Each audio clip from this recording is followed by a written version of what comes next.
Hello and welcome to Onboarding 1 of User Management. I am now on the home page of Lanes & Planes and I can see in the top right corner who is currently logged into the software. Through the company account, you can set company-wide settings and policies. Each user has access to their own user account and can manage user-specific data in this section. We will start in the company account in the user management. To manually create a new user, please click on the Add New User button and invite new user. To create a user in Lanes & Planes, you need certain basic information.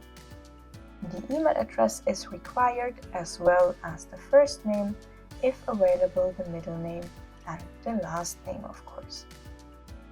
The additional fields can be filled out, but are only relevant if you have an RAP integration with Lanes & Planes. Additionally, a role must be assigned to each employee. This role gives the user specific permissions in Lanes & Planes. The admin has the highest rights in Lanes & Planes, can view everything, edit everything, and book for themselves or for others.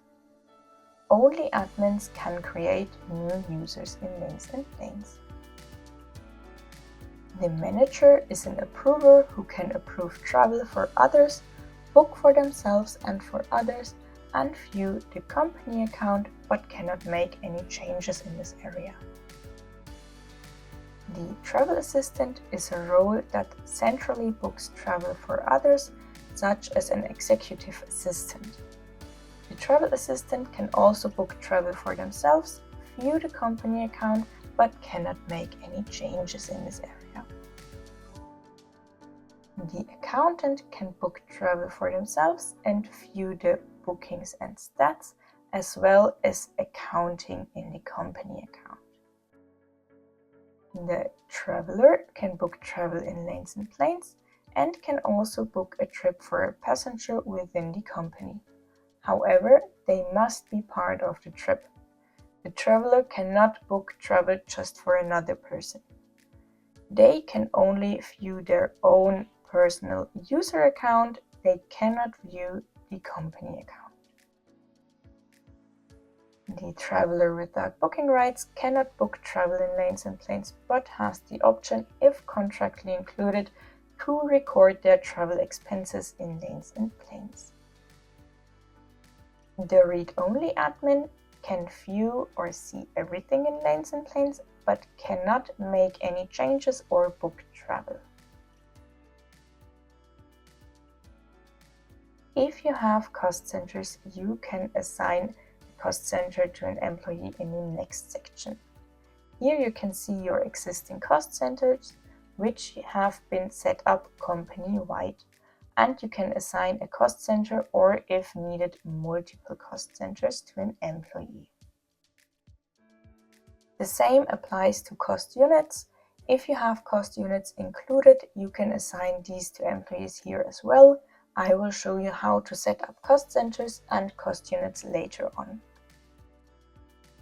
If you are working with an approval workflow in Lanes & Planes, you need to assign a travel manager. This person approves trips. Therefore, you can see existing users here and assign the desired travel manager. The invoice profile must be assigned.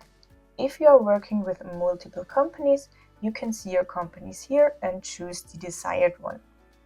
Based on this, invoices will be issued. And groups related to travel policies can also be assigned in the following section. I can see the existing travel policy groups and assign the user to a group. By clicking on Submit User, the user will be saved and will then appear in the User Management section. At this point, the user will receive an invitation email from Lanes & Planes and has 14 days to fully register in Lanes & Planes. After these 14 days, the registration link will no longer be valid. If the traveler has not fully registered in Lanes and Planes by then, they will still appear as incomplete. By clicking on Edit, you can resend the invitation to this person. From this point on, the user will again have 14 days to complete their registration in Lanes and Planes. Now we will discuss the personal user account, and we start with the personal settings. Users are guided to the personal settings during the first registration and are asked to provide accurate and truthful information. The basic information is already filled out. The employee themselves cannot adjust this information. The adjustment of basic information can only be done by the admins. The employee can add their personal email address so they receive a copy of all tickets and voucher at this email address. As is self-explanatory, travel are booked through Lanes and Planes, so both gender and date of birth are mandatory fields. The mobile phone number is also mandatory.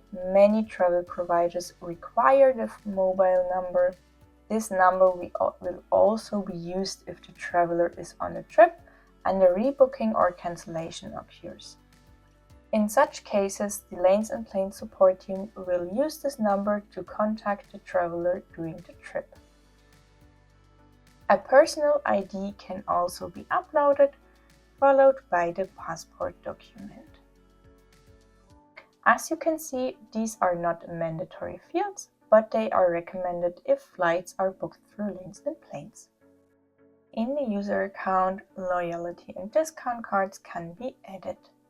By clicking on Add Card, I can add a new card. I select this from the drop-down menu and can also provide the card number and optionally the validity. It's very important here, Lanes and Planes does not verify whether the number is entered correctly or if the validity of personal loyalty and discount cards is accurate.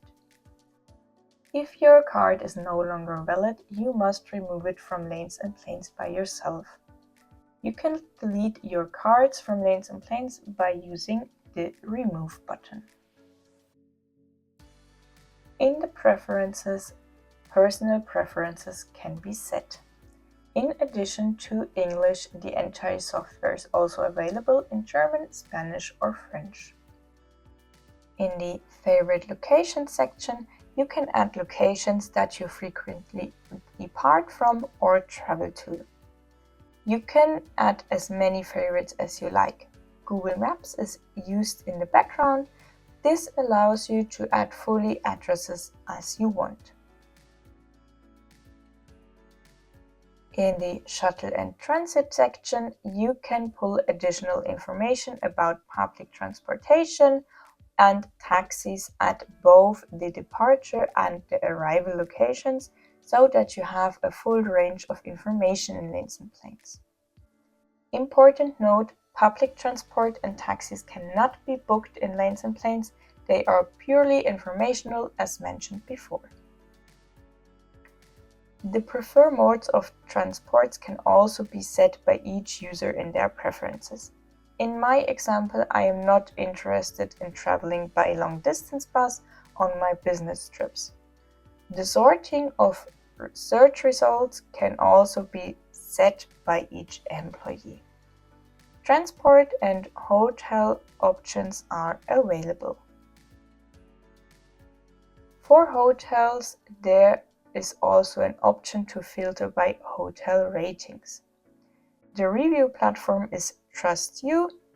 0 represents the lowest value and 10 represents the highest value. For seat reservations on a Deutsche Bahn, the employee can choose to book it with or without seat reservation. This allows them to access Deutsche Bahn's seating plan and can select their desired seat. This is different for the French and the Austrian railway companies. In these cases, we do not have access on the seating plan. Therefore, the employee is asked to provide seat preferences. Based on the provided preferences, the appropriate seat will be booked for the employee by our support team. Preferences can also be set for flight bookings. We differentiate between short and medium haul and long haul flights, so different preferences can be set. In most cases, we have access to the airline seating plan, so the desired seat can be selected. If we do not have access, the provided preferences will be used. A great service we offer is that travelers can now be centrally checked in by Lanes and Planes for flight bookings and automatically receive their boarding pass. This service is activated for all users and is free of charge. If an employee is not interested in this, simply uncheck the box here, save, and the employee can check in themselves as usual. Accommodation via Airbnb is also bookable for Lanes and Planes. If the employee has an Airbnb account, they can enter their email address in the following section. Additionally, an interactive help tour is activated during the first login in Lanes and Planes, guiding you through the software with various speech bubbles and tips. If you no longer need this assistance, you can easily deactivate it, as shown in my example. At first, the checkbox is selected here. Simply uncheck it, save, and you can move freely within the software. In Travel Map and Morning section, you can filter by a specific period and see where your upcoming trips will take you. You can also view any travel warnings at this point. You will get a list of available countries and can access travel and safety information. The German Federal Foreign Office is used in the background.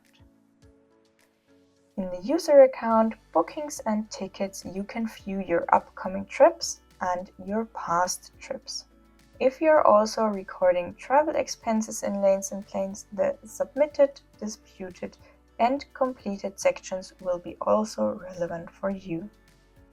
If we take a detailed look at a trip, we can see that it has been assigned an ID.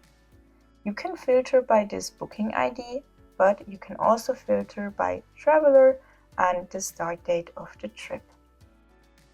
The trip overview shows which travel components were booked, the booking date, the booker, the traveler, and the start and end of the trip. That's it for the user account. Now I would like to show you settings and policies in the company account, such as how to manage cost centers and if you have included cost units. Through the Manage Cost Center section, I can manage my cost centers. By clicking on New, I can create new cost centers. I can define of the cost center by myself. It can be just a number, a description, or a combination of both. Anything goes except for commas. If the name is not correct, simply click on the name again, and it can be changed at any time. This cost center can now be assigned to all users or removed from all existing users or can be deleted. All cost centers can be assigned to all users, or I can remove all cost centers from all users. The same principle applies to cost units. If you want to assign a cost center to an employee, please go to the User section in the company account, click on the desired user, and click on Edit. Scroll down a bit to the Cost Center section. You will now see the company-wide cost centers and assign one of them to the employee. If only one cost center is assigned to the employee, it will automatically be booked to the cost center. If the employee has 2 or more cost centers, they will have a drop-down menu during the booking process to choose their preferred cost center. That's all for today's topic of user management. Through the Help and FAQ section, you can have access to our Help Center. The Help Center is filled with many helpful articles and video guides. Today we discussed the topic of the user management. Feel free to check out for more helpful articles in this section.